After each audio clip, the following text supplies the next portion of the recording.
Halo, Assalamualaikum warahmatullahi wabarakatuh. Ketemu lagi dengan saya, Bu Susi, kali ini dalam mata kuliah Fisika dengan bab kinematika.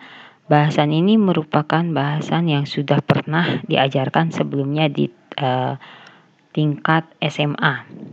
Jadi sifatnya sekarang hanya mengulang, mengingat, serta mendalami kembali tentang bab kinematika ini. Oke, sasaran pembelajaran ini saya mengharapkan mahasiswa mengenali dan mampu mencari besaran-besaran yang terdapat dalam gerak, yaitu posisi, kecepatan, dan percepatan. Jadi 3 hal ini yang selalu ditanyakan, posisi, kecepatan, serta percepatan. Sebelum kita membahas lebih jauh tentang kinematika, sebenarnya apa sih kinematika itu? Kinematika itu adalah cabang ilmu fisika yang membahas gerak benda. Jadi dia merupakan cabang ilmu fisika membahas gerak benda tanpa memperhatikan penyebab gerak tersebut.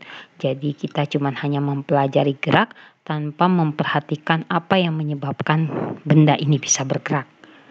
Nah, itu yang disebut dengan kinematika. Nanti ada yang mempelajari gerak tapi dengan penyebabnya, itu namanya dinamika kayak gitu.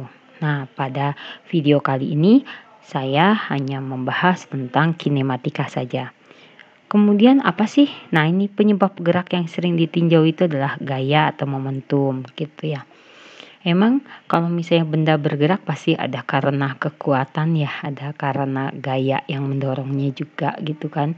Tapi hal ini tidak dibahas sekarang. Oke, kita lanjutkan.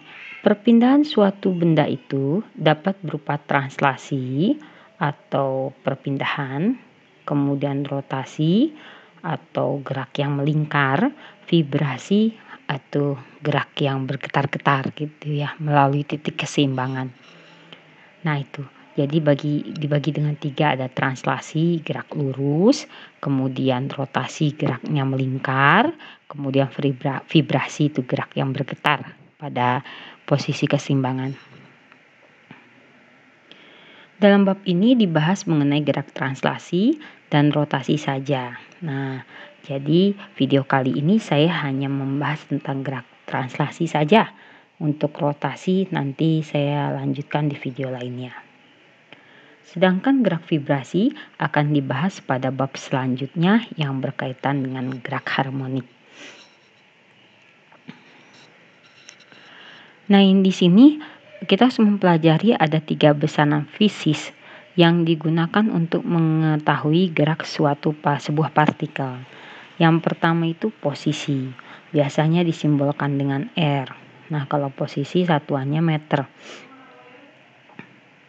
Ada posisi relatif, ada perpindahan, ada jarak tempuh. Itu untuk posisi ya. Jadi kalau dibilang pengembangannya lah ya. Kalau perpindahan itu posisi akhir dikurangi posisi awal, sedangkan jarak tempuh ya total semuanya. Sedangkan kecepatan itu satuannya meter per second. Ada kecepatan rata-rata dan ada kecepatan sesaat. Kemudian percepatan satuannya meter per second kuadrat. Percepatan rata-rata dan percepatan sesaat kayak gitu. Untuk kecepatan satuannya meter per second, kadangkala suka kilometer per jam. Tinggal kita konversi aja. Berarti 1 meter ke kilometer kan berarti dibagi 1000. Second dikejamkan berarti dibagi 3600 gitu ya. Oke, kita lanjutkan lagi.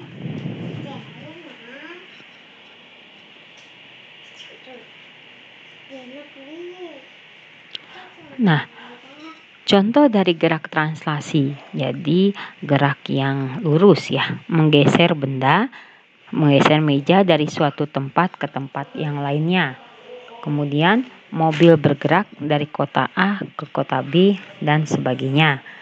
Kalau gerak rotasi itu gerak melingkar. yaitu gerak Merkurius. Contohnya itu gerak Merkurius mengelilingi matahari.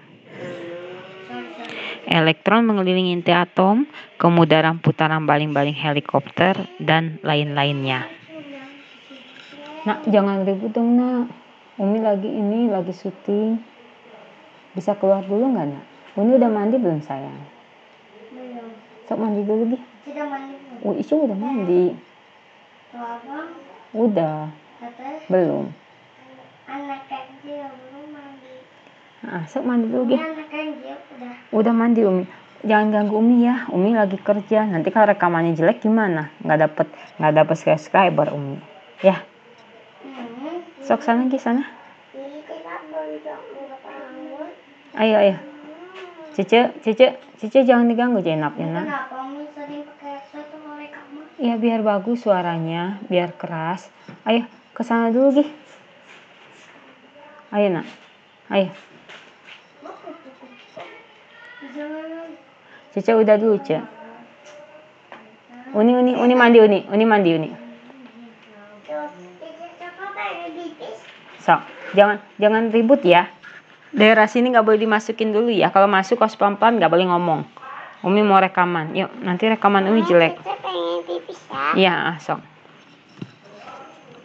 Ruangan ini lagi diapain sih? Lagi diperbaharuin. Perbaharuin. Aku sayang kamu, sayang. Mandi ya, Nak. Masa nyalain depannya sih? Nah, sekarang kita ngebahas tentang posisi. Suatu perpindahan benda dicirikan oleh perubahan posisi dari benda tersebut.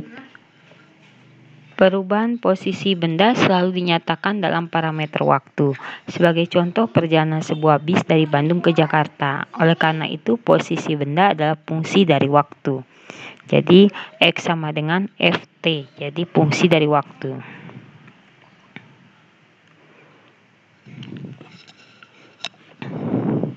Ini berarti posisinya, sedangkan di sini waktu ya. Jadi makanya kenapa sebuah perpindahan atau sebuah pergerakan itu dia selalu, atau posisi benda itu adalah fungsi dari waktunya ya. Gambar di bawah ini menyatakan koordinat dari posisi bis pada waktu tertentu. Dari gambar diperoleh pada jam 7, posisinya masih di Bandung. 1 jam kemudian, posisinya di Ciranjang. Jam 9 berada di kota Cianjur.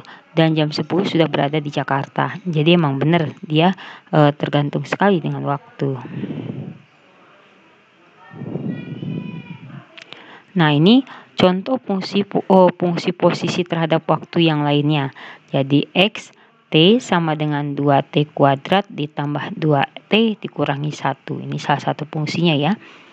Atau X T sama dengan ln T kuadrat atau logaritma natural, di mana T lebih besar daripada 1. Persamaan posisi sebagai fungsi waktu di atas adalah dalam kerangka satu dimensi. Ya, karena benda hanya bergerak dalam arah koordinat X saja. Jadi berdasarkan X saja. Dia berarti satu dimensi. Jadi di X saja atau di Y saja atau di K saja gitu ya. Nah, untuk kerangka 2 dimensi atau 3 dimensi, posisi tersebut harus dinyatakan dalam bentuk vektor. Dan komponen sumbu koordinat X, komponen sumbu koordinat Y, dan komponen sumbu koordinat Z. Jadi kalau misalnya 2 dimensi, berarti X, Y, atau Y, Z gitu ya. Yang jelas 2 komponen koordinatnya. Sedangkan kalau 3 dimensi itu ya ada X, Y, Z.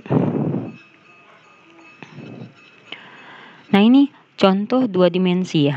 2 dimensi RT sama dengan XTI ditambah YTJ. Nah, contohnya RT sama dengan TI ditambah T plus 1J. Ataupun contoh yang lainnya, RT posisi fungsi waktunya itu R cos omega TI ditambah sin omega TJ. Omega TJ, ya betul. Nah ini posisi T, ya kan, TI ditambah T minus IJ. Kalau misalnya 0, T-nya 0, 0I ditambah 0 minus 1 J, minus 1J. Ini harusnya positif ya, positif 1. Kenapa? Karena di sini kan 1 ya, T plus 1J, harusnya kayak gitu. Nah ini juga sama, 2I,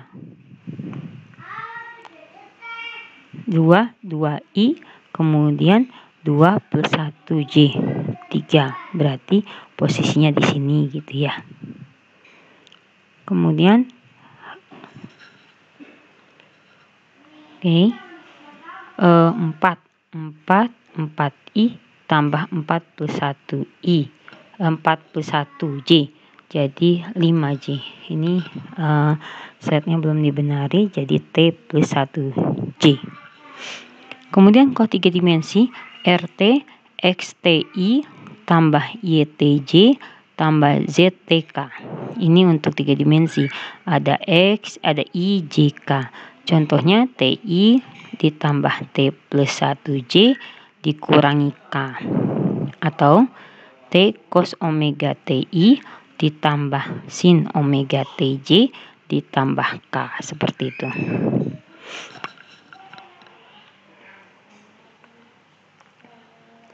Tadi kita sudah membahas tentang posisi. Oke, sekarang kita bisa membahas tentang kecepatan. Besaran lain dalam gerak translasi yang menyatakan perubahan posisi terhadap waktu adalah kecepatan. Jadi kalau dibilang berapa sih kecepatannya? Ya udah, berapa sih jarak yang ditempuh dalam waktu segitu tuh berapa gitu. Jadi kalau dikatakan kecepatan itu ya perubahan posisi terhadap waktu. Oh dia sangat cepat sekali. Oh itu nandanya, oh dia tuh bisa lewatin jarak tertentu yang jauh sekali dalam waktu segini. Nah itu kayak gitu. Jadi itu yang dikatakan kecepatan. Oh dia lambat banget ya. Nah berarti jarak yang dia tempuh itu dikit banget. Padahal waktunya cuma segitu gitu ya. Nah itu yang dikatakan juga kecepatan. Jadi kalau dikatakan benar, kecepatan itu perubahan posisi terhadap waktu. Umumnya, posisi dinyatakan dalam bentuk vektor, ya seperti yang tadi, kecuali untuk gerak satu dimensi, kan tadi juga vektor ya, yang ini. Jadi TI ditambah T plus 1J dikurangi K, ini untuk 3 dimensi, untuk 2 dimensi. Kalau satu dimensi mungkin cuman hanya ininya 5 meter gitu, jaraknya 5 meter atau posisinya berada di 6 meter, ya nggak perlu ya dia pakai vektor. Nah berarti maka kecepatan juga merupakan besaran vektor gitu. Kecepatan sebuah benda sama dengan turunan pertama dari posisi terhadap waktu, karena istilahnya bahwa kecepatan itu adalah menyatakan perubahan posisi terhadap waktu, berarti dia merupakan turunan dari posisi terhadap waktu. Misalnya di sini ada posisinya TI ditambah T minus 1 pangkat 2J dikurangi K gitu ya. Kalau misalnya turunan itu kan X pangkat N, X pangkat N, diketahui misalnya Y sama dengan AX pangkat N. Berarti turunan dari persamaan itu adalah AN kali X, N dikurangi 1. Saya ulangi kembali, bila mana Y sama dengan AX pangkat N, A dikalikan X pangkat N, maka turunannya itu adalah A dikalikan N dikalikan X pangkat N dikurangi 1. Nah ini T. T itu kan pangkat 1. Nah satunya dikedepankan, 1 dikalikan T, 1 kurangi 1. 1 kurangi 1, 0. T pangkat 0 itu 1. Tadi depannya 1. 1 kali 1 jawabannya 1. 1 kali I kayak gitu. Nah, kalau yang ini Bu, T minus 1 kuadrat. Itu sama dengan T pangkat 2 dikurangi 2T ditambah 1 gitu ya. Gitu kan?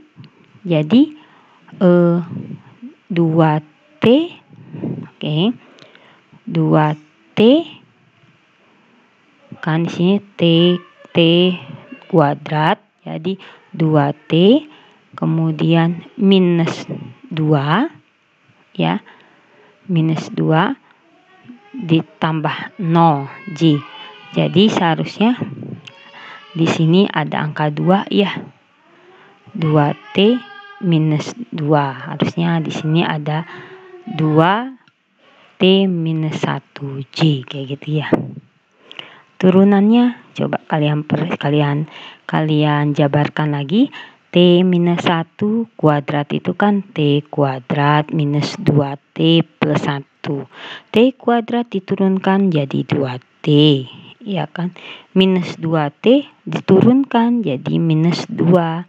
Sehingga kalau misalnya saya yang sedangkan plus 1, setiap konstanta yang diturunkan itu 0. Nah, ini harusnya kemudian 2T minus 2. Kalau misalnya saya ingin dalam bentuk T minus 1J, berarti 2-nya di sini. 2T minus 1 gitu ya. Nanti hasilnya 2T minus 2J kayak gitu. Oke, ini slide-nya belum diperbaiki. Saya baru biasa aja pakai slide yang ada. Kemudian di sini kecepatan rata-rata. Kecepatan rata-rata berarti kecepatan kecepatan di waktu akhir dikurangi kecepatan di waktu awal dibagi waktu akhir kurangi waktu awal. Ini adalah kecepatan rata-rata gitu ya. Sehingga persamaan posisinya. Nah, persamaan posisi itu berarti ada posisi awal ditambah kecepatan sekali selang waktunya kayak gitu. Nah, untuk persamaan posisi dalam satu dimensi berarti xt itu sama dengan posisi awal ditambah kecepatan kalikan rentang waktunya. RTO dan XTO RT0 gitu ya dan XT0 menyatakan posisi pada keadaan awal gitu. Ini 0 karena biasanya saya suka bilang jadi aja kebiasaan dari dulu, padahal biasanya suka dipakainya RT0 XT0 gitu ya. Kita lanjutkan lagi. Di sini ada gerak. Nah, tadi kita sudah mempelajari tentang posisi, kecepatan. Nah, sekarang kita mempelajari dalam gerak translasi itu ada yang dikatakan gerak lurus beraturan. Yang pertama itu GLB, gerak lurus beraturan. Jadi kalau dibilang, oh ya ini geraknya lurus, kemudian teratur, apa yang teraturnya gitu ya. Kok teratur banget hidup dia itu. Wah, berarti kan sama aja gitu ya. Nah, apa aja nih yang samanya? Oh, ternyata samanya itu adalah kecepatannya. Oke, kita sebut di sini gerak lurus beraturan adalah gerak perpindahan benda yang garisnya lurus dan mempunyai kecepatan konstan. Jadi kecepatan yang konstan itu yang disebut dengan GLB.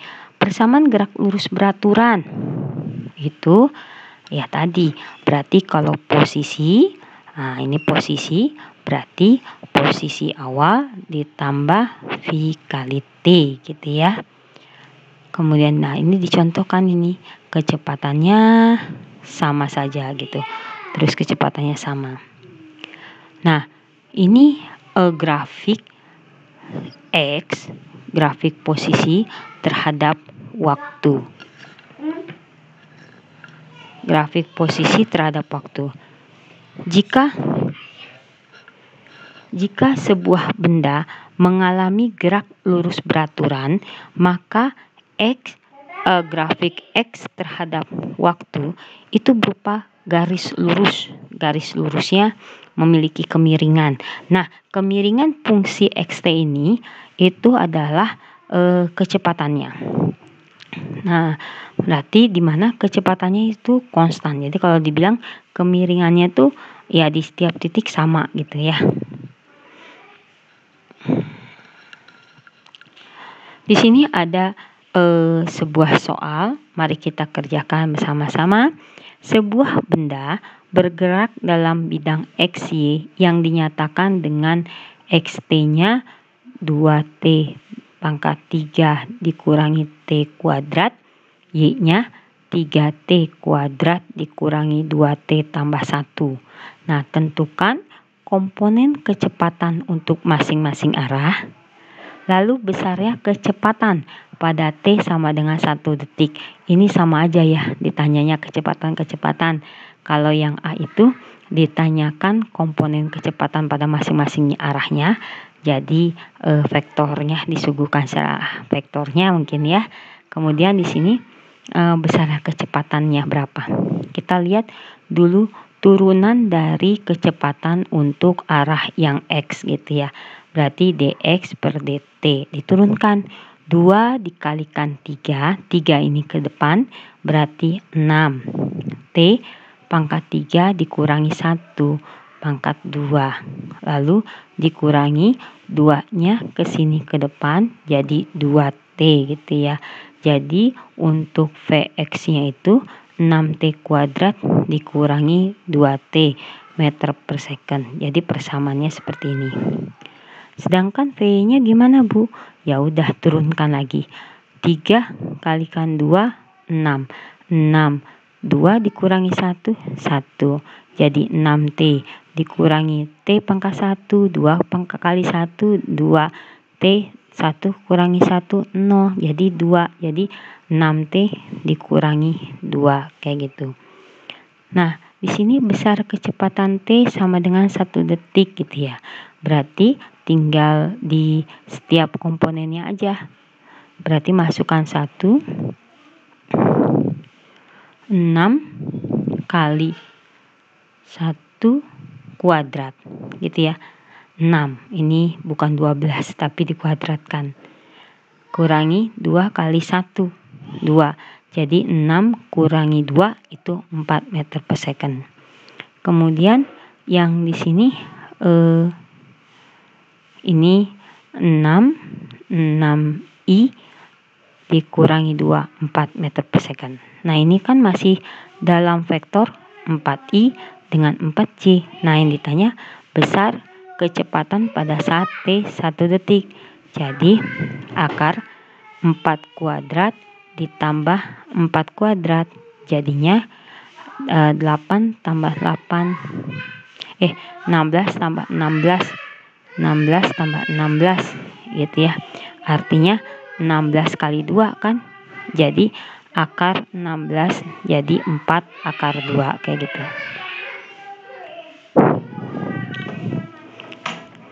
Oke, kita masih masuk tadi kita sudah pelajari posisi, kecepatan, terus GLB. Nah, sekarang untuk masuk ke ke gerak yang lainnya, kita masuk dulu ke percepatan.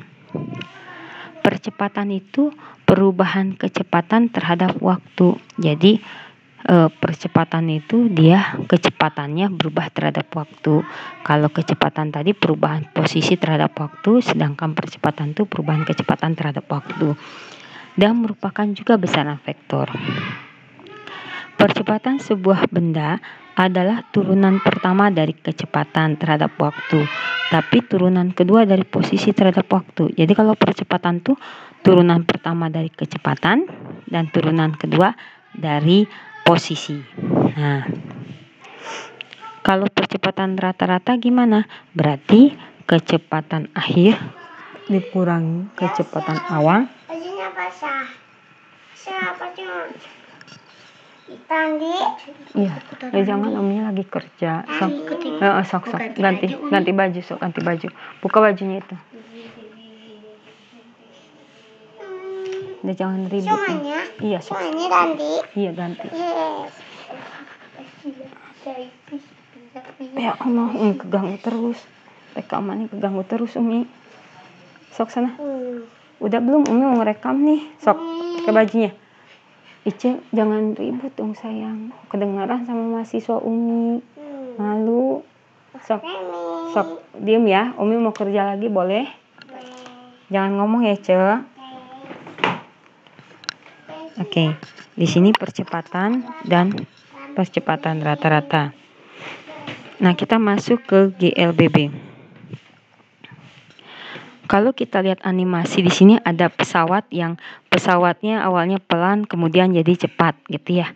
Awalnya pelan jadi cepat, tapi cepatnya juga teratur. Nah, ini yang disebut dengan GLBB.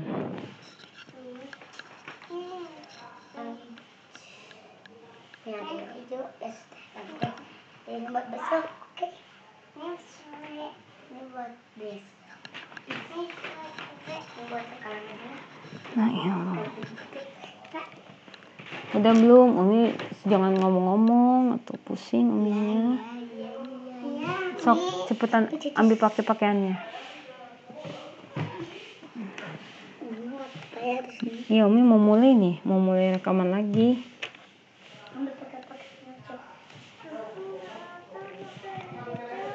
Banyak gitu pakaian Cece, masa nggak ada?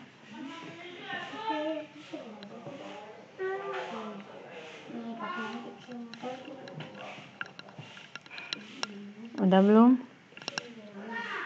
Cece cepetan, Ce. Nah, ya Allah. Ini nyamuk ya Allah.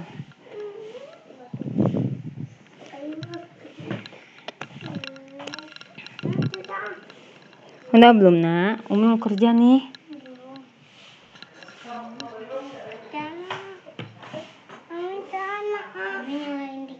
Sok, ambil.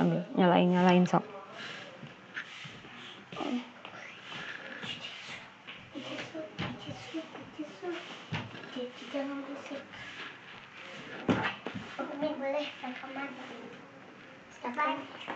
Itu ada baju. Celana banyak itu di situ. Nih, tolong ini. Juga lagi cari celana.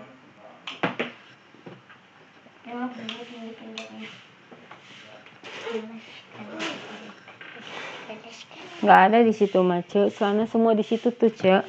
Sebelah situ, paling ujung situ celana Cece tuh, sebelah situ. Yang sebelah kiri, tuh, celana Cece. Sok. Celana Cece yang itu tuh. Sok. Yang di bawah. Iya, bawah.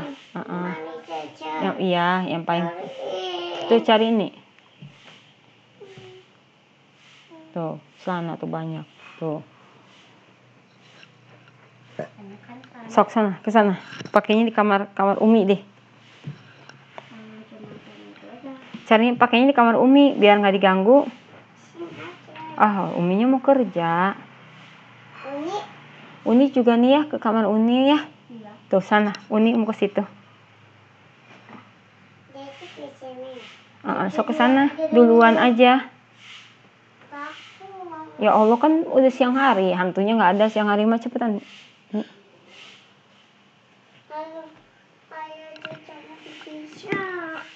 Baju pink itu aja nih.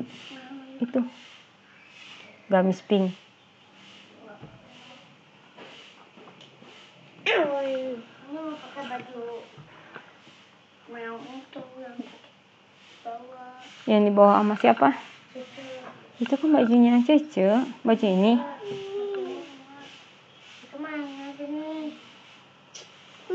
Nih, sok nih. Tukeran tuh, sok katanya. Yang penting kan pakai baju tau pakai. Sok sana pergi sana. Sok Umi kerja dulu ya.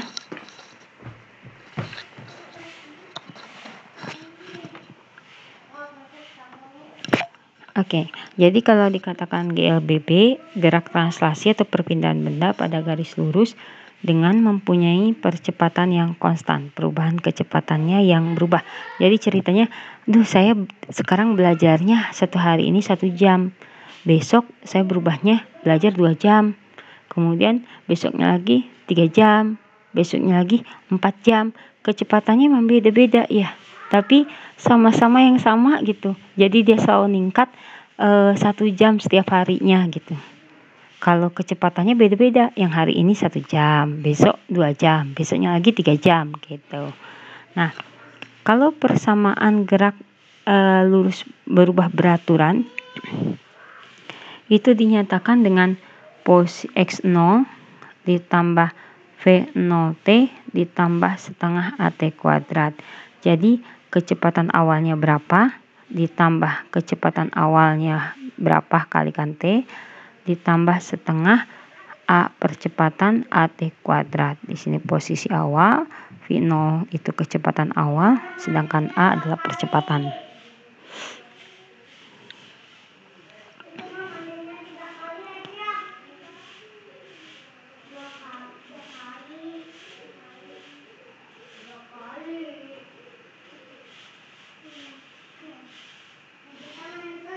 Nah, ini animasi ya di sini. Kalau blue object itu constant acceleration. Jadi dia cepat, percepatannya konstan. Nah, ini percepatannya konstan. Kalau percepatannya konstan berarti ini bisa GLBB ya, GLBB kayak gitu. Nah, ini sumbu X, itu sumbu Y. Sedangkan rate object moving a constant Y, velocity-nya. Kalau yang ini dia kecepatannya yang konstan gitu ya. Kalau kecepatannya konstan ya tidak ada percepatan, karena kan dia kayak gitu terus, nggak dicepet-cepet, nggak dilambat-lambat kayak gitu ya. Black object, jadi yang hitam ini dia no velocity, no acceleration. Jadi emang udah aja, diam aja berarti ya, nggak bergerak, karena kan di sini Y terhadap T ya kan, posisi terhadap T. Ya kalau posisinya nggak berubah ya berarti tandanya dia diam. Green object, constant acceleration. Nah, ini dia negatif, si Y-nya yang velocity-nya kecepatannya negatif kayak gitu ya. Oke, di sini percepatan A bernilai negatif, ya kan? Sedangkan ini percepatan A-nya bernilai positif.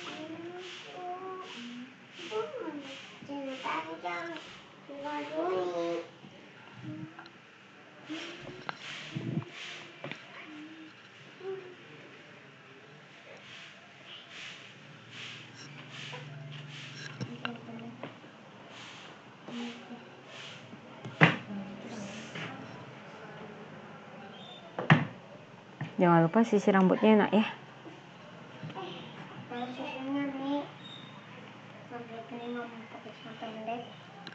Secara umum ada 3 kasus kinematika, yaitu ada yang posisinya diketahui. Biasanya kalau posisinya diketahui berarti dia mencari kecepatan dan percepatan, ya kan? Kecepatan dan percepatan dicari dengan cara posisinya itu diturunkan. Kalau kecepatan berarti diturunkan 1 kali, sedangkan percepatan diturunkannya 2 kali. Kemudian yang kedua, kecepatannya nih yang diketahui, berarti ada informasi posisi pada T tertentu. Jadi kecepatannya diketahui. Nah, berarti ada informasi posisi T tertentu. Nah, ini percepatan dicari dengan mendiferensialkan atau menturunkan dari kecepatannya. Sedangkan kalau posisi berarti dicari dengan mengintegrasikan dari kecepatan tersebut. Lalu yang ketiga,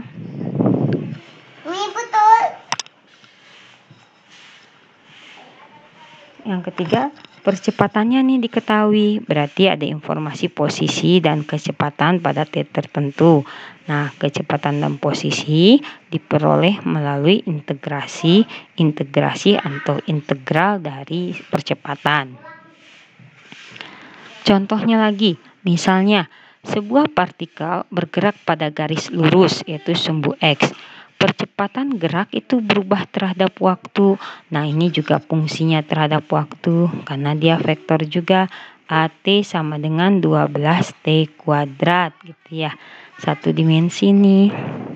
Berarti A, hitunglah kecepatan pada saat T 2 second dan pada T-nya 0 benda itu diam. Nah, berarti kita integralkan dari AT dt ini.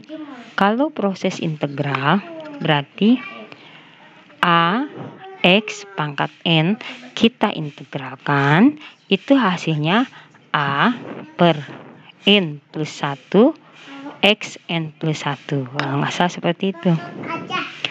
Jadi kalau misalnya 12T kuadrat kita integralkan berarti 12 dibagi 2 tambah 1. Jadi 12 dibagi dengan 3. Jadinya 4. 4T 2 tambah 1 jadi 3. Jadi 4T pangkat 3. Kan di sini sebenarnya ada 0 ya. 0 itu ya berarti plus V0 gitu ya. Ada suatu konstanta. Kemudian berarti kecepatan itu adalah 4T pangkat 3 ditambah kecepatan awalnya. Nah, nilai V0 atau kecepatan awal dapat ditentukan dari syarat awal, katanya T-nya adalah 0. Sehingga kecepatannya itu adalah 4 kalikan 0 pangkat 3 tambah V0, dia jawabannya 0. Nah, berarti sehingga V0 itu 0. Maka dari itu dengan demikian VT-nya itu adalah 4T pangkat 3. Nah, ini karena V0-nya itu pada saat T0 berapa gitu ya. Ya kan berarti tinggal dimasukin aja. T-nya 0, misalnya 0. Berarti V0-nya itu ya 0 gitu kan ya. V0-nya itu ya 0 gitu. Maka dapatlah VT-nya itu 4T pangkat 3. Kita masukin nih pada saat T2 detik berapa kecepatannya? Ya udah V2 sama dengan 4 kali 2 pangkat 3. 2 pangkat 3 itu 8. 4 kali 8 jadinya 32 meter per second.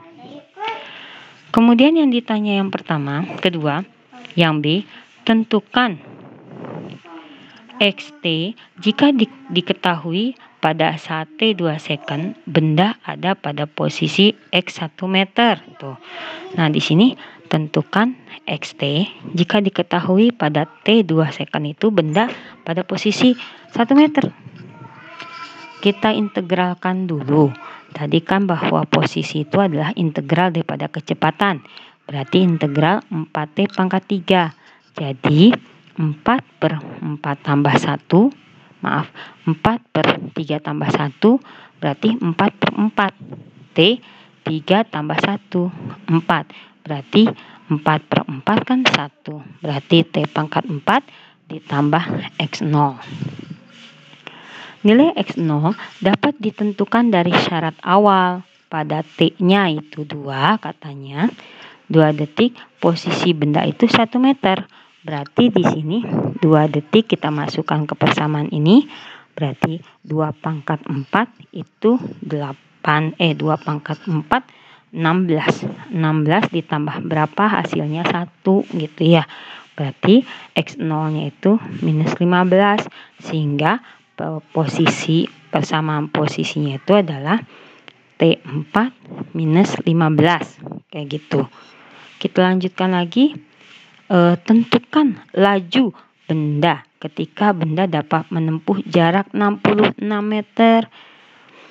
Nah, di sini ceritanya 66 meter itu ya XT-nya 66. T pangkat 4 dikurangi 15. Berarti di saat T pangkat 4 minus 81 itu sama dengan 0 atau T saat 3 detik. Nah, kalau ditanyakan laju itu kan berarti nilai dari kecepatan. Jadi kalau bedanya kecepatan sama kelajuan, kalau kecepatan itu mengenal arah, sedangkan kalau kelajuan itu nggak pakai arah. Jadi kalau bisa dibilang nilainya aja gitu ya. Jadi kalau ditanya kecepatan saat 3 detik berarti 4 kali T pangkat 3. Berarti 4 kali 3 pangkat 3, yaitu 108 meter per second, kayak gitu. Oke, tadi kita sudah belajar tentang satu dimensi ya. Satu dimensi. Jadi gerak translasi itu ada gerak GLB yang kecepatannya konstan, GLBB yang kecepatannya berubah-ubah tapi kecepatannya konstan. Nah, ini gerak dua dimensi tapi masih translasi 2 dimensi. Oke, gerak 2 dimensi. Kita maju dulu di sini. Contoh dari 2 dimensi adalah gerak peluru dan gerak melingkar. Gerak peluru adalah gerak benda pada bidang X, Y di bawah pengaruh gravitasi dan gesekan udara. Jadi ada pengaruh gravitasi itu pada sumbu X, sedangkan gesekan udara sumbu X.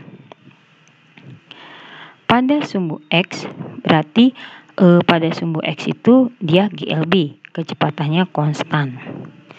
X0 jadi posisinya itu X sama dengan X0 ditambah V0X kalikan T. Kecepatan di sumbu X kalikan T. Sedangkan pada sumbu Y itu terjadi GLBB, tapi GLBB-nya dia dipengaruhi oleh gravitasi. Jadi kan ditambah setengah AT-nya jadi berubah jadi minus setengah GT kuadrat. Jadi Y sama dengan Y0 ditambah V0YT dikurangi setengah GT kuadrat. Nah, ini V0X. Waktu kemarin kita sudah ketahui bahwa yang X itu berarti R-nya dikalikan cos theta gitu ya. Berarti V0 kalikan cos theta. Sedangkan V0Y sama dengan V0 kali sinus theta. Dengan X0, Y0 adalah posisi awal, V0X, V0Y adalah kecepatan awal, ya, dan G adalah percepatan gravitasi. Dalam video ini, percepatan gravitasi yang kita pakai adalah 10, bernilai 10. Gerak peluru. Nah, ini gerak peluru ya. Di sini ada kecepatan awal di sumbu X ada, kecepatan awal di sumbu Y juga ada. Di sini ada sudut tetanya. Titik tertinggi. Nah, titik tertinggi terjadi pada kecepatan Vy-nya itu bernilai 0. Iyalah, Vy0-nya ini haruslah bernilai 0. Karena kalau tidak bernilai 0, nggak akan mungkin turun. Ya, berarti kecepatan itu harus bernilai 0. Tadi Vyt itu sama dengan V0 sinus theta dikurangi GT. Wah, kok bisa seperti itu, Bu? Nah, ini kalau kita lihat kan posisinya tuh Y0 ditambah VOYT dikurangi setengah GT kuadrat kan. Karena kecepatan itu adalah turunan dari ini. Nah, Y0 itu kan jadinya 0, nggak ada. V0YT jadi V0Y aja ya. Kemudian setengah GT kuadrat berarti GT gitu. Diturunkan.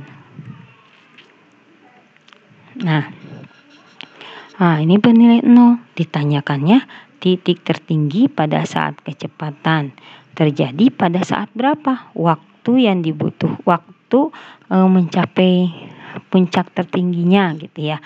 Berarti V0 kali sin theta, karena di sin 0 berarti kan T sama dengan V0 sin theta per GT gitu ya, per G maaf. Jadi ini adalah waktu saat si titik itu mencapai tingkatan tertingginya. Nah, seperti ini ya. Nah, ini kecepatan, nah akan turun gitu ya. Oke, ini animasi dari gerak peluru. Oke, kita lanjutkan lagi contohnya. Sebuah bola golf dipukul sehingga memiliki kecepatan awal 150 meter per second pada sudut 45 derajat dengan horizontal. Nah, ini tentukan tinggi maksimum yang dapat dialami bola golf tersebut dari permukaan tanah. Nah, ini kan kalau tinggi maksimum diperoleh pada saat VY-nya juga 0 kan ya. Tinggi maksimum berarti VY-nya juga harus bernilai 0. Ya, tadi kita udah tahu kalau rumus ini kan VY itu V0 sinus theta dikurangi GT gitu ya. Maka V0 sinus theta, sinus dari 45 itu adalah setengah akar 2. Berarti 150 kali setengah akar 2, 75 akar 2 dikurangi GT sama dengan 0 kan gitu. Kemudian T maksimumnya itu dapat dia 75 akar 2 per 10. Jadi 7,5 akar 2 second. Nah, ini baru waktu mencapai tertinggi gitu ya. Nah, kemudian kita masukkan.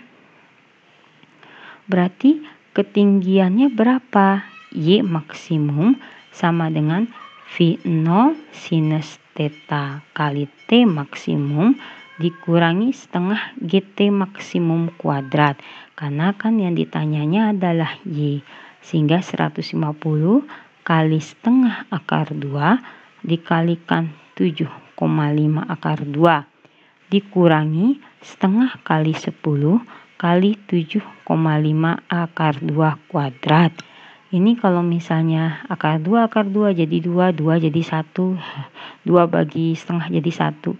Berarti 150 kali 7,5 gitu ya. Dapat 1125 gitu. Kalau yang ini setengah kali 10 5 berarti di sini 2 ya, tinggal kalian kalkulator aja atau dihitung ya. Jadi 562,5 dikurangi jadi 562,5 meter. Kita lanjutkan lagi tadi. Nah, saya ulangi lagi, sebuah bola golf dipukul sehingga memiliki kecepatan awal 150 pada sudut 45 derajat dengan horizontal. Tentukanlah lama waktu bola berada di udara. Nah, ini lamanya. Oke. Lama waktu bola di udara itu adalah waktu T pada saat bola jatuh ke tanah. Ya kan, berarti lamanya itu berarti 2 kalinya ya. 2 kalinya dari yang tertinggi, karena parabola itu 2 kali lah ya kalau parabola itu. Nah, tapi biar tidak nalar seperti yang dilakukan oleh ibu gitu ya. Nalar saya sih kan ini 2 kali gitu. Maksimumnya berapa di sini gitu, kali 2 gitu. Tapi ya kita coba dulu lah ya. Nah, berarti kalau yang ini gini, lama waktu bola di udara adalah waktu T pada saat bola jatuh ke tanah. Jadi lamanya itu sampai T jatuh ke tanah kan ya. Nah, berarti yaitu Y sama dengan nah, ini kan Y-nya itu harus bernilai 0 gitu kan. Karena kan jatuh ke tanah lagi, berarti Y-nya sama 0. Berarti Y sama dengan 75 akar 2T dikurangi setengah GT kuadrat. Dia sama dengan 0, kayak gitu ya. Nah, berarti diperoleh T 15 akar 2, kayak gitu.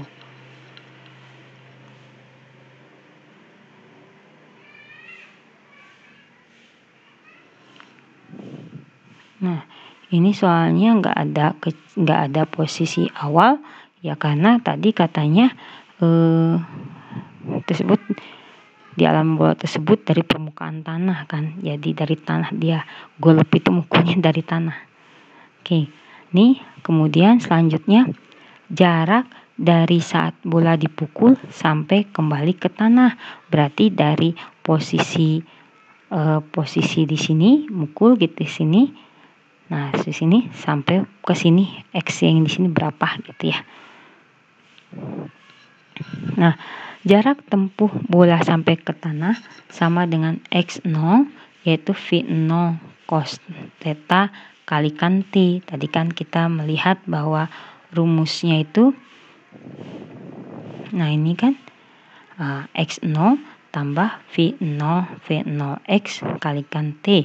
Sedangkan V0X itu adalah cos theta kalikan T, kayak gitu.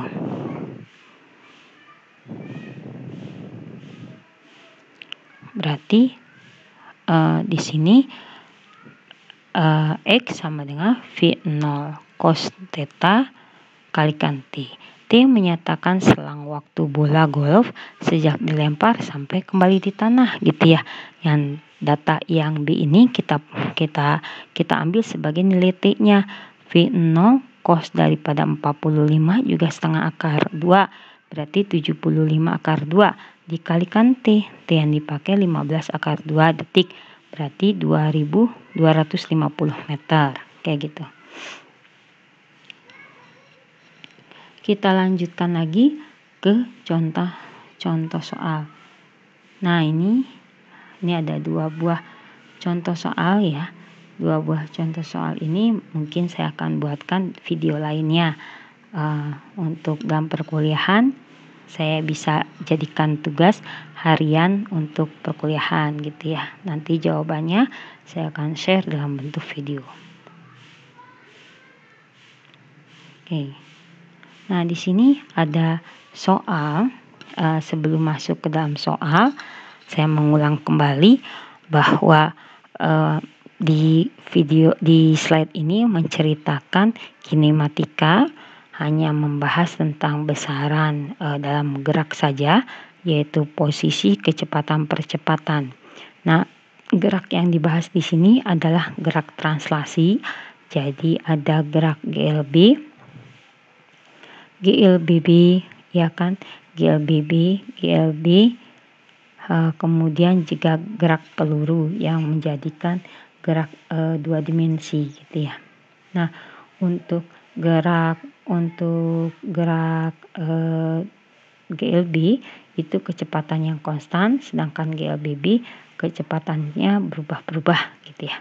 Oke, kita masuk ke soal nomor 1. Sebuah benda titik bergerak dari sumbu X. Kecepatannya sebagai fungsi dari waktu terlihat pada grafik di bawah ini. Di sini kecepatan terhadap waktu. Beda yang tadi kan jarak gitu ya, atau perpindahan, ini kecepatan dengan waktu.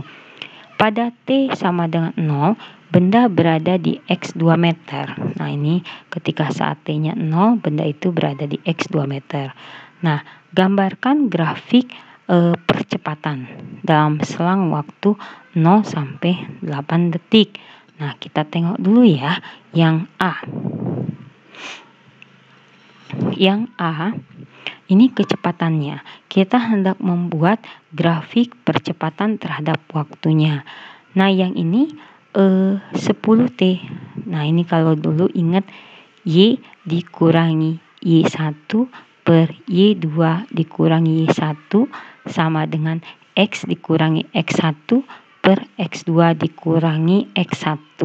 Itu akan membuat sebuah persamaan garis gitu ya.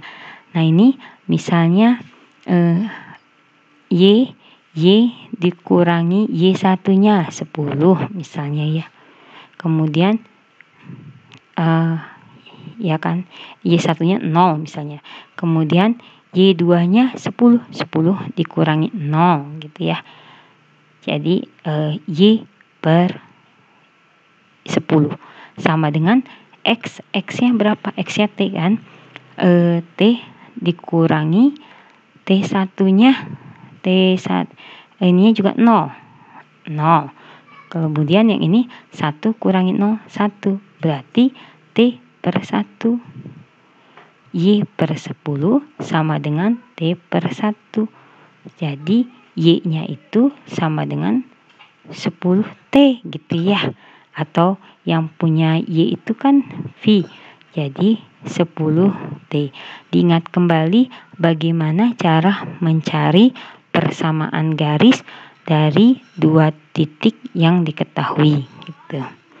Kalau misalnya kecepatan yang ini, ya udah karena kecepatannya konstan di sini, ya kan, berarti di angka 10 saja.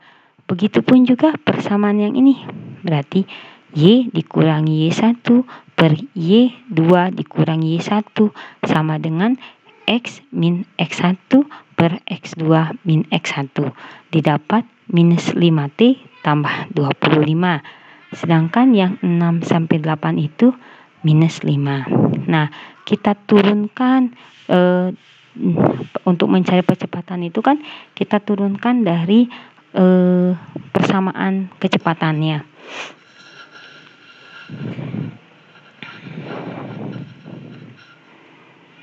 Nah, berarti solusinya dari 0 kurang dari T kurangi 1, kecepatannya 10T. Maka percepatannya itu adalah 10. Turunan dari pada 10T, 1 kali 10, 10. T dikurangi 1 kurangi 1, 0. Berarti 10.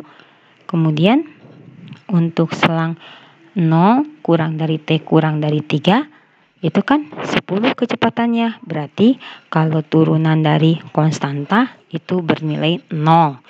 Berarti 0. Kemudian di sini kalau selang dari 3 sampai 6 itu minus 5T ditambah 25 sehingga percepatannya minus 5 kalikan 1 T 1 kurangi 1 0. Semua yang pangkatkan 0 adalah 1. Jadi minus 5. Minus 5 turunan dari konstanta itu adalah 0. Jadi minus 5. Jadi percepatannya adalah minus 5. Nah, sedangkan yang dari selang 6 sampai 8 itu kecepatannya minus 5. Berarti percepatannya itu adalah 0. Bila mana kita gambarkan, ya seperti ini grafik percepatan terhadap waktunya gitu. Kita lanjutkan setelah menemukan percepatan ini. Nah, kemudian yang ditanyakannya berapakah X0 sampai dikurangi berapakah X8 dikurangi X0? Berarti ini ini kan kecepatan terhadap waktu, sedangkan ini adalah posisi 8 dikurangi posisi 0. Posisi 8 kurangi posisi 0 bagaimana? Mari kita tengok. Nah, untuk menentukan selisih jarak antara X8 dikurangi X0 dengan menghitung luas dari daerah yang dibentuk oleh fungsi Vt dengan sumbu T. Jadi bisa dengan luasnya juga bisa. Karena kan nanti waktu zaman SMA dulu kalau integral itu juga terkait dengan luas bangunan. Oke, untuk daerah pada jarak XT positif artinya terjadi pertambahan jarak. Sedangkan untuk harga Vt-nya negatif, fungsi kecepatannya negatif, terjadi pengurangan jarak. Sehingga selisih antara jarak yang ke-8, posisi 8 dengan posisi 0 itu dapat ditentukan dengan mengurangi luas daerah A dikurangi luas daerah B gitu ya. Jadi luas yang A ini bentuknya trapesium sehingga luasnya itu setengah kali atas tambah bawah dikalikan tinggi.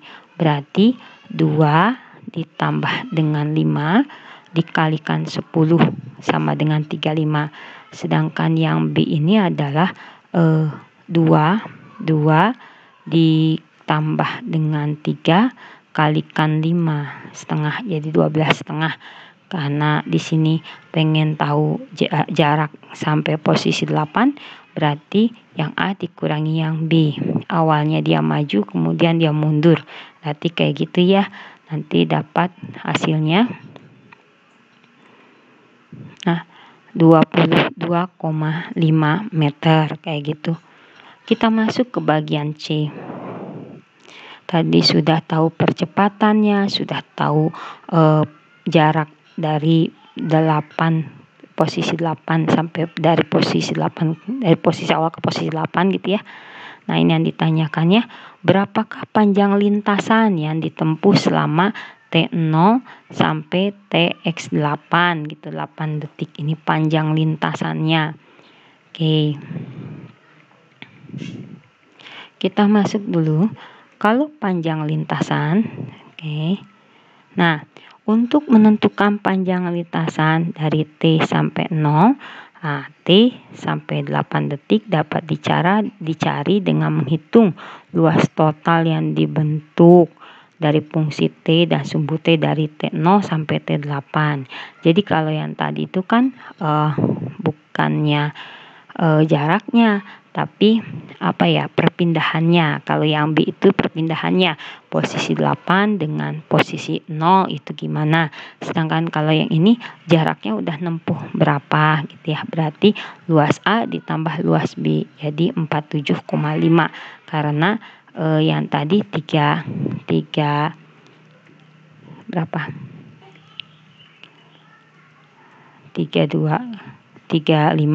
ditambah 12,5, jadi 47,5. Dengan demikian panjang lintasannya sama dengan 47,5 meter. Kita masuk nomor 2.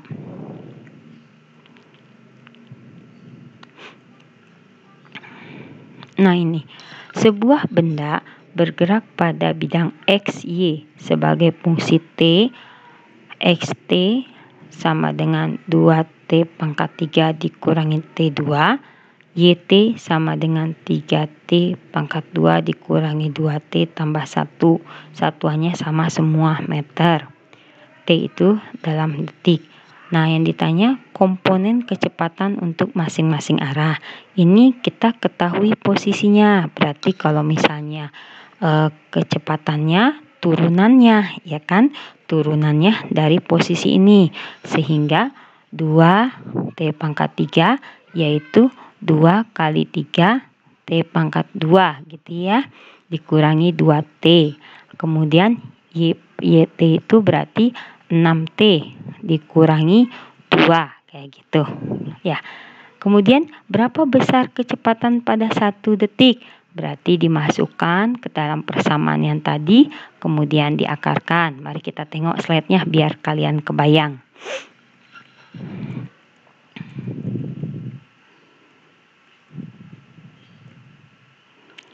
Nah, ini kan turunannya ya 6T kuadrat dikurangi 2T.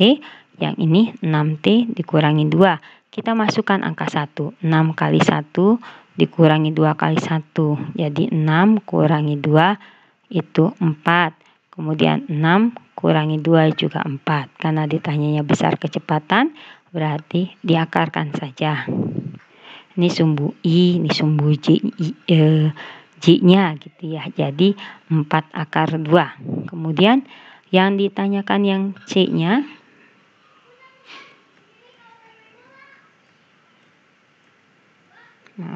waktu ketika kecepatan 0. Oh, dia pengen berapa sih ketika diperoleh kecepatan 0, waktunya berapa? Kita tengok ya. Nah, ini pada waktu kecepatannya sama dengan 0 ya, berarti ketika T setengah detik. Oh, kita lihat aja di sini. Di sini 0, berarti 6T dikurangi 2 hasilnya 0. Berarti T itu ya 3. T sama dengan 2/6, itu sepertiga. Nah, ini juga sama sih sebenarnya. 6T kuadrat dikurangi 2T itu kan berarti T kali 6T kurangi 2. Gitu ya. Jadi 0 dan 0. Sehingga jawabannya 0 dengan sepertiga gitu ya. 6T kuadrat dikurangi 2T sama 0. Gitu kan? Bisa jadi T kali 6T dikurangi 2 gitu ya. Itu kan salah satu komponen 0 atau T-nya sama 0 atau di sini 6T kuadrat 6T dikurangi 2 yaitu 0 gitu ya. Jadi sepertiga juga sama. Nah, kemudian yang ditanyanya apa lagi nih?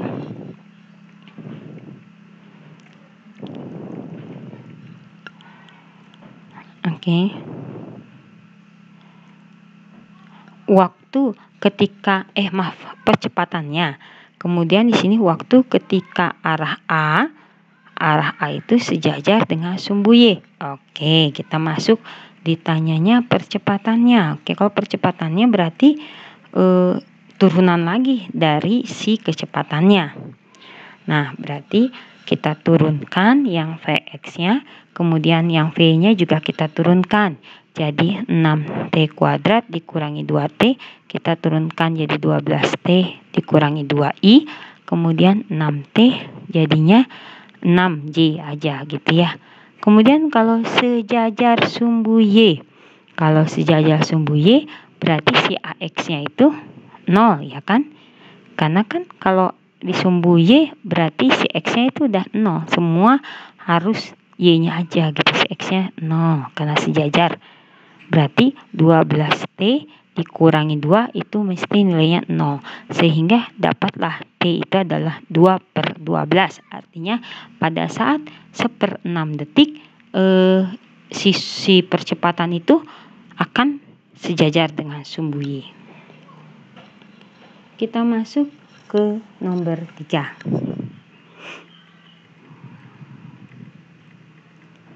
Sebuah bom dijatuhkan dari sebuah pesawat yang bergerak horizontal dengan kecepatan 10⁻³ km per jam, artian 1000 km per jam. Pesawat berada pada ketinggian 180 meter. Tentukan jarak horizontal dari titik awal dijatuhkan bom dengan posisi di mana bom itu mendarat. Berarti jaraknya secara horizontal itu berapa sih jauhnya dari awal. Tentukan jarak horizontal dari titik awalnya itu sampai si bom itu mendarat. Nah, ini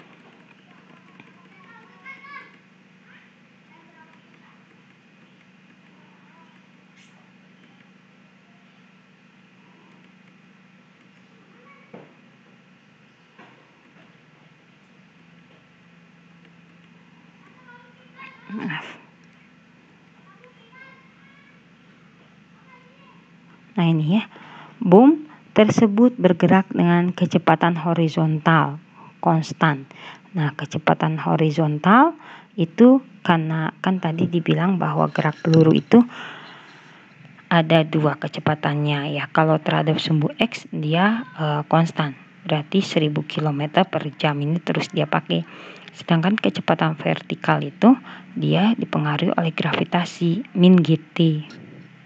Konstanta G menyatakan percepatan gravitasi yang besarnya 10 meter per second kuadrat. Berarti kalau meter per second kuadrat itu diubah ya 10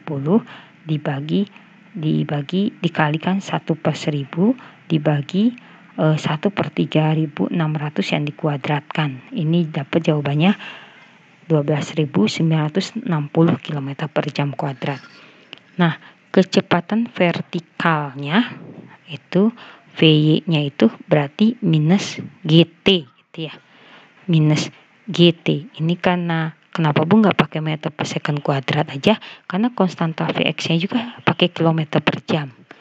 Jadi biar bisa dilakukan proses operasi matematikanya. Berarti VY-nya itu adalah minus 12.960 T km per jam. Nah, ketinggian awalnya itu Y0-nya 0,18 km. Maka dari itu diperolehlah YT sama dengan Y0 ditambah V0 ya kan, tambah V0Y kali T gitu ya. Kita tengok dulu ya yang yang gerak peluru. Coba diingat-ingat lagi, gerak peluru.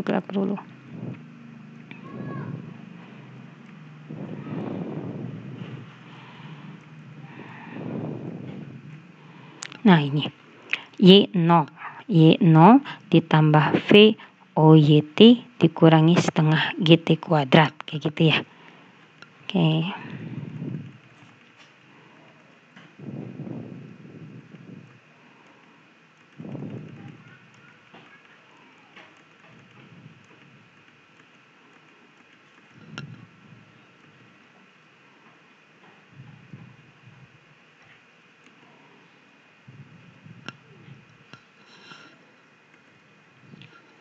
Nah, berarti ini VO ditambah VOY kurangi GT kuadrat gitu ya. GT kuadrat. Nah, ini minus GT kuadrat. GT kuadrat 0 setengah GT kuadrat ya. Minus 12, minus ya, jadinya 64 80 gitu ya.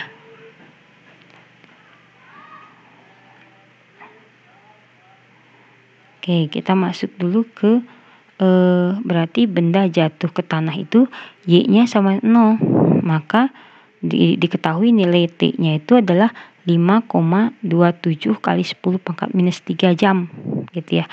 Nah, kalau ditanya maka jarak horizontal sampai bom itu jatuh ke tanah ketika si Y-nya itu bernilai 0, berarti kan si T-nya itu dapat tuh, masukin aja, berarti X-nya itu sama dengan kecepatan awal Vx dikalikan T gitu ya. Jadi karena mulainya 0, berarti kan nggak ada X0 itu nggak ada. Jadi kecepatannya itu 1000 kali 5,27 kali 10 pangkat minus 3, yaitu dapat 5,27 km kayak gitu. Nah, ini kita lanjutkan dulu. Nah, kalau lihat dulu gerak peluru tadi ya, takutnya saya hilaf menjelaskannya. Nah, ya betul.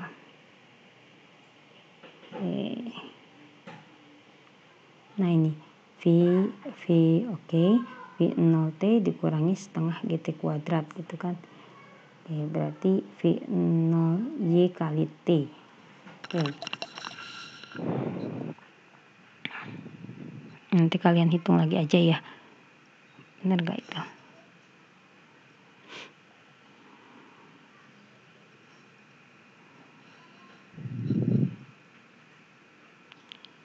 Oke, kita lanjutkan dulu.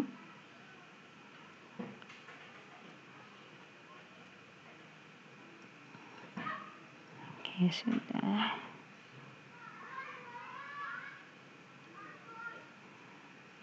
Nah. Oke, berarti maka jarak horizontal sampai bom jatuh ke tanah adalah Vx kalikan T 1000 kali 5,27 kali 10 pangkat minus 3.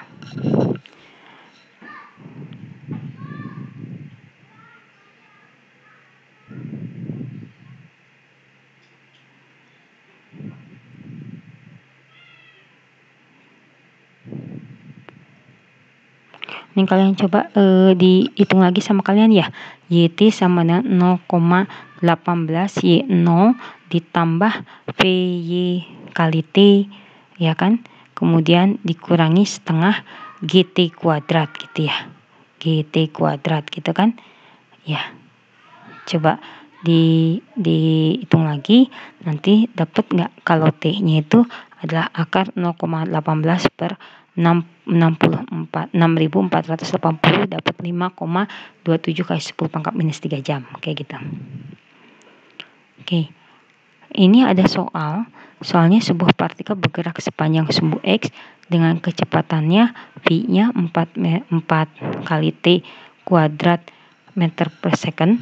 Jika T-nya itu 2 second, T-nya 1 second, partikel di 2, maka cari posisi di T sama dengan 0, kemudian T sama dengan 2 kayak gitu. Kemudian kecepatan rata-rata saat pindah dari T kemudian dengan T, kemudian kalau kecepatan sesaat itu hanya turunan saat itu saja, kemudian percepatan rata-rata saat pindah dari T sama 0 ke T sama dengan 2. Oke.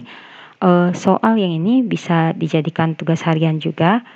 Jadi soalnya yang dijadikan tugas harian yang nomor ini dengan nomor 2 sebelumnya gitu ya. Yang contoh ini dengan contoh yang ini dengan contoh yang ini gitu ya. Berarti ada 3. Ada 3. Oke. Untuk gerak melingkar kalian bisa, nanti akan saya jelaskan di pertemuan selanjutnya. Sekaligus saya menjelaskan juga tentang listrik, tentang dinamika, tentang dinamika. Ya, sekian. Mudah-mudahan berkah. Saya akhiri dengan mengucapkan alhamdulillahirabbil alamin. Assalamualaikum warahmatullahi wabarakatuh.